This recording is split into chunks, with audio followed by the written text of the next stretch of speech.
Okay, there we go. I think we have everything in here that we mix but the goat milk. So take a spoon, kind of stir it up first. Mix it around. Remember, there's water. There's bone broth in there, so it's going to take some time. It's heavy. But the dogs are right here in the kitchen. I got Coda, the 6-month-old, laying down to my right. Stormy, the 1-year-old, just kind of standing here looking at me. But you haven't heard them one time. And all this raw meat, the food, they know we're making. Okay. Where am I doing? Good milk. They know exactly what we're doing. Can I get her real quick? It's all about training and energy. They know we're here for them. We treat them well. So here goes the goat milk powder. I'll let my wife tell how much she puts in. She knows.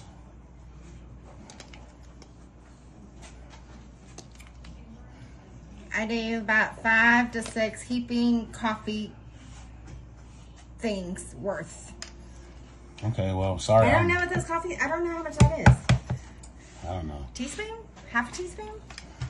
I don't know. So we just kind of mix it around. Get it mixed up. Oh, I need to put the oats in too. And then we have oats.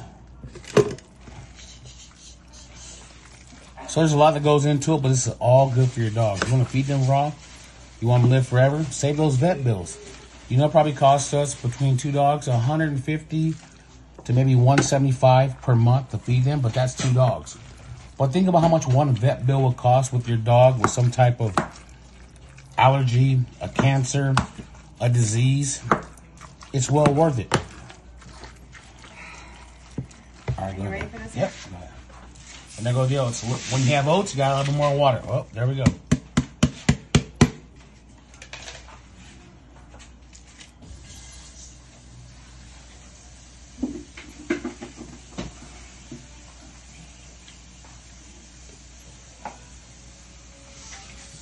And those are original steel cut oats. No flavor, no nothing, just original steel cut. Probably need a little more water.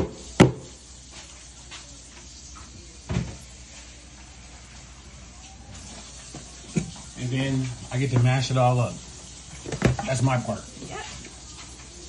I'm not even gonna pretend. I'm not gonna lie, you better have a very sturdy spoon. Mix. Do you want the wooden spoon? No, I got this. Mix first. Okay. Mix and then mash. Just gotta turn it up. Turn. I just have a little bit more to put in there from here. Turn. Let me go. And the dogs know if someone spills, they know it goes in them. They already know. But they don't fight. If one gets to it first, they're like, okay, well, next one's for me. If one piece of meat falls, something falls off, the dogs look at us first. We tell them, go get it. And whoever gets it first, the other one knows, okay, well, you know, next one's on me, or, you know, first come, first serve. Have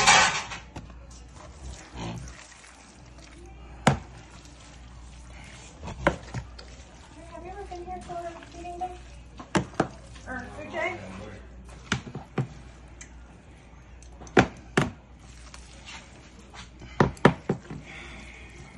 I can't. I need this real quick. Just to kind of. Sorry, my other hand is holding this. Can you? No worries. What do you want me to do? Just take off the stuff. I'm holding this. You can just. Yeah. I get to get my hands dirty. Be careful because these wheels are sharp. So. That's why I'm trying not to do it with just one hand. Hold on, I got one. And if you invest in a meat grinder, make sure you get one that can chop bones. You're not trying to do like big ribeye bones, deer bones. At least you want one that is chicken bones. Our first one we didn't do well. Yeah, we burnt it out. No, so I burnt it out. Let's just be real. And then so we got a second one. That was 100% That's fine. my This bad. is right here. This is the chicken skin and the fat that gets wrapped around. But that's okay. Then I take the masher and I just mash it all around. Just get a little bit of consistency. So they're not getting, it doesn't have to be perfect because the dog chew. It all